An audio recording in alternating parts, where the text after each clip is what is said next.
Mommy, what's a Funkadelic? Some of us have been asking that question for 55 years now, since 1970.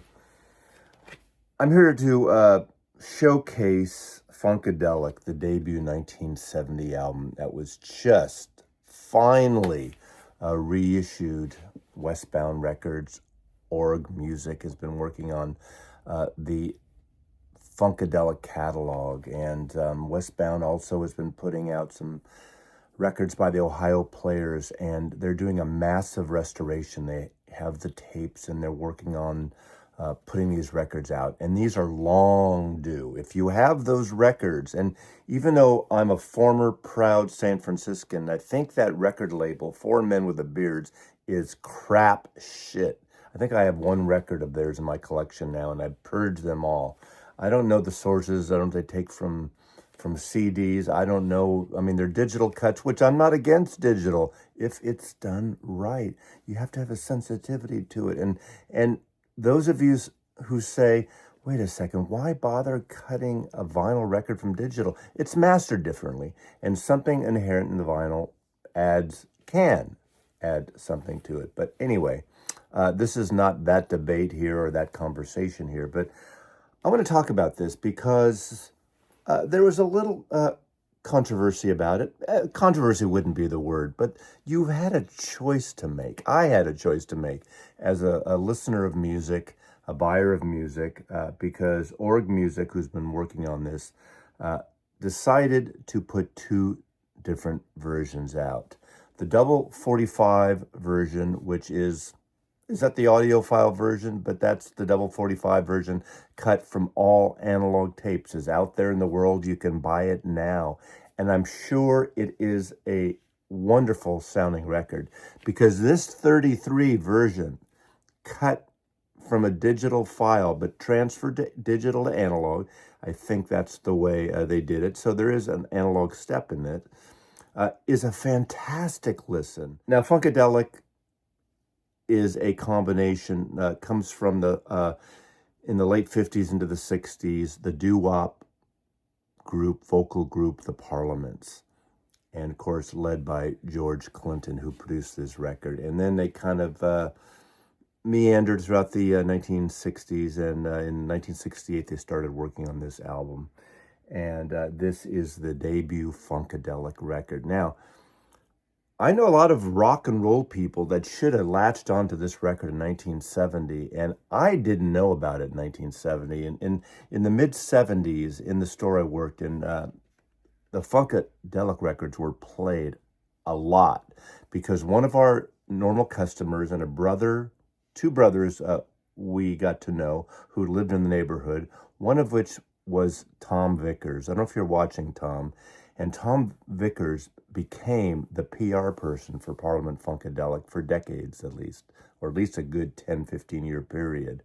And I'd love to talk to him about the stories that he could share. Maybe we'll do that at some point. I could reach out to him. What a great gentleman and a character. But our store was always playing P-Funk records, especially those Warner Brothers records during the 70s. And for some reason, I passed on picking this record up, but I heard it over the years, and I really liked it. But I tell you, this is a special record. This is a psychedelic, funky soul record.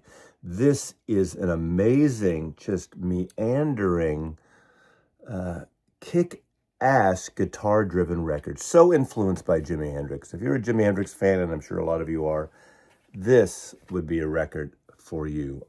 There's long instrumental passages, there's vocals, it flows beautifully. Again, the opening track, Mommy, What's a Funkadelic? Songs like Music for My Mother. It's got a mother thing going on here, George Clinton. Everyone's Got a Thing, Good Old Music, Qualify and Satisfy, What is Soul? And most of these tracks are long tracks, 9 minutes, 6 minutes, 5 minutes. There's a 4-minute one. 8 minutes, 6, 7 minutes, long tracks, excellent sounding record. Now, again, I believe this was pressed at Furnace Record Plant. It comes in this poly sleeve, and the version. I got this for $28.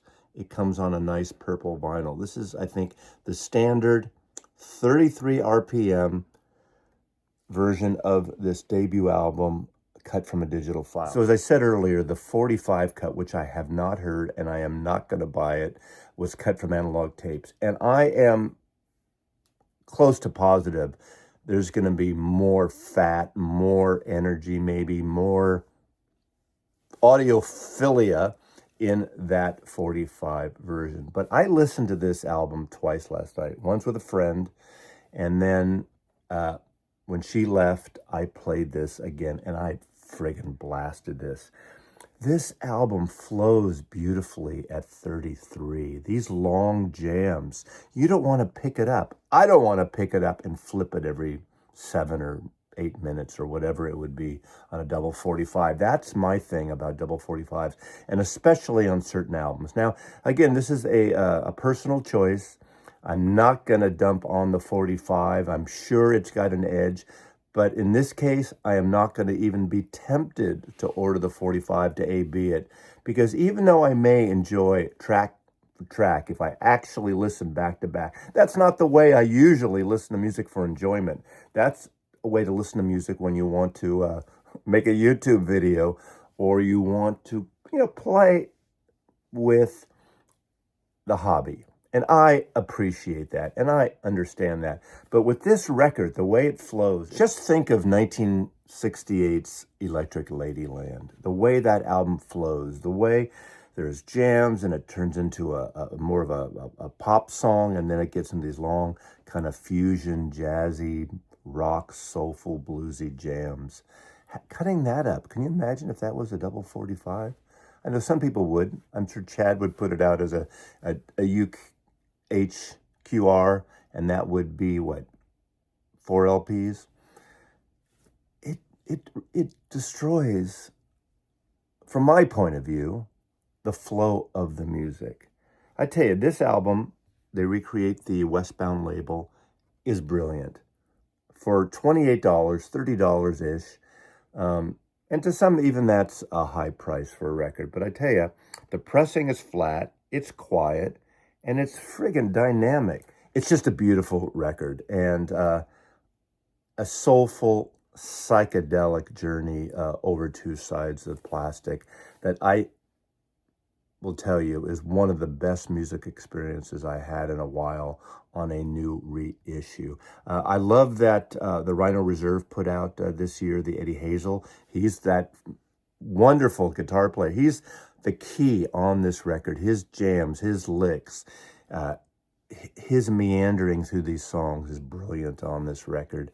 And that Eddie Hazel record, don't sleep on that one on Rhino Reserve. And I hope, a lot of the stuff was on Westbound Records, and then, of course, Parliament Records were issued on Warner Brothers throughout the 70s. And Rhino, whether it's through their hi-fi or Rhino through their reserves, need to put those records out. If they still have the ownership of those records, they need to do a Parliament box set. It can be a reserve. It doesn't have to be the Rhino hi-fi. So I'm talking to you, friends at Rhino. I'm sure you're considering it, because I think a Parliament Rhino Reserve box set would be a killer release. So that's all I have to say about this. This is a one-off album. Killer record. Don't sleep on this record. If you like psychedelic, jammy guitar records with some funky soul to it, this is one. It doesn't have the kitsch that the mid-70s Parliament Funkadelic records have, where they get into these kind of spacey science fiction things. That's not that. This is more to the jam, more to the music, more to the essence of, the psychedelic bands of the late 1960s into the early 70s. This is a killer record, a successful record. So Westbound and Org, you've done a great job. Highly recommend it. Check it out. Mazzy loves you.